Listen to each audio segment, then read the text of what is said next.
Hey guys, Cam here from Pocket-lint, and so you've got your new iPhone 11 or 11 Pro, or you have an older iPhone but you've updated recently to iOS 13.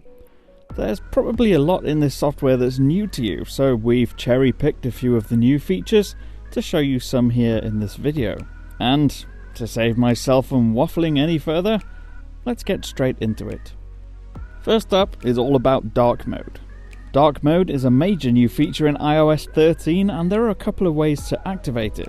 Now if you'd like to switch it on manually, you can swipe down to bring control center down, long press on the screen brightness slider, and then just switch on the dark mode toggle. The other method, that's slightly longer, is going into settings, then display, and then switching it on there. Now you can also set it to come on automatically here if you want to, just by toggling on the automatic switch. Then if you happen to switch on options, you can choose to have it come on at a dedicated time, or just choose to have it adapt to sunrise and sunset automatically. Number 2 is getting the wallpapers to react to this dark mode.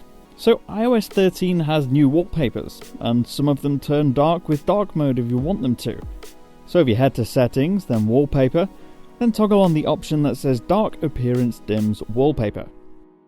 They don't all react though, so you need to go to choose one that does. So tap Choose Wallpaper, go into either the Stills or the Live option, and select a wallpaper that has the little dark mode icon in the bottom right corner. Number 3 is a scroll bar.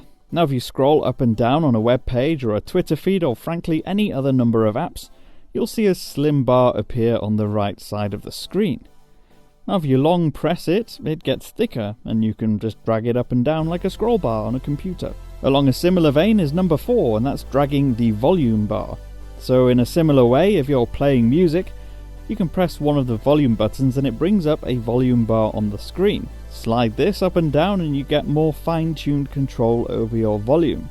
Next up is keyboard tracking and swiping. Now with the new iPhones, the pressure sensitive screens have gone, so there's no more 3D touch. So that means you have a slightly different way to enable the trackpad for moving the cursor on the screen while you're typing. Now just long press on the spacebar and move your thumb around to move the cursor position. And to type by swiping, all you need to do is run your finger along the letters that create the word that you want. Number 6 is quick video and quick photo bursts. Now in the camera app there's a new way to quickly shoot video or shoot a burst of photos. Open the camera and swipe up on the shutter button or swipe right, and it'll automatically start recording a video. Press stop or drag it backwards to the middle to stop the recording. For photo bursts you just swipe it in the opposite direction and let go when you're done. Number 7, taking a SLOFIE. Now that's right, you can now take slow motion videos of yourself with the front facing camera. Just swipe to the slow-mo option in the camera app, tap the camera switch button to switch it around to the front facing camera, and now press record. Next up is bringing up camera settings and options quickly. Now this is a really quick one, but when you have the camera app open you can bring up a row of settings just by swiping above the shutter button, or to the left of the shutter button depending on whether you're holding the phone in portrait or landscape mode. Number 9, increasing the night mode exposure length. Now by default when it's dark enough, night mode becomes an option when the icon appears in the camera app. But if you want to increase the amount of exposure time instead of using the default, you can do. Just drag down or across on the timer interface that appears on the screen once you've selected night mode. Next is rearranging apps. Now this is similar but not quite the same as before. If you want to move or delete apps, long press on an app icon and then tap Rearrange Apps in the pop-up menu. Now you can move icons or drag them on top of each other to create folders, or delete them. Now if you just want to move it, you can also just tap and hold, then drag without waiting for the menu to appear. Another quick app management tip that's been around a while but definitely worth repeating is the quick folder creation. Now if you want to really quickly add a number of apps into the same folder, drag an icon as normal, but as you're moving it, quickly tap all the other apps you want to group them with. Number 11, scan a QR code. Drag down the control center toggles again and choose the icon that looks like a QR code scanner. When you open it, it automatically launches a dedicated camera interface just for scanning codes. Now if it's not there, head to Settings, Control Center and Customize Controls, and then make sure you add it to your list. Next is quickly scrubbing through your photos. So in your Photos app, if you head to the Years view, you can quickly swipe your thumb across them, and then this scrubs through each month's highlights as you do it.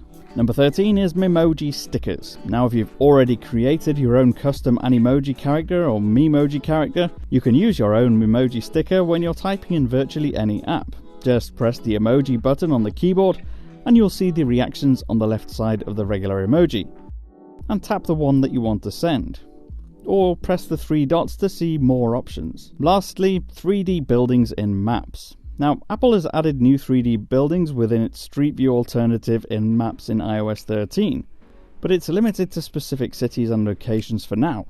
Head to San Francisco, for instance, in the Maps app and tap the new binoculars icon in the app to see a new Street View-like view. You can also minimize it so you can choose your location on the map beneath it. So those are just 14 tips, plus a few little extra related ones. We have plenty more to check out in an extensive list on our site. I've left a little link in the description for you. I've been Cam, and I'll catch you in the next one.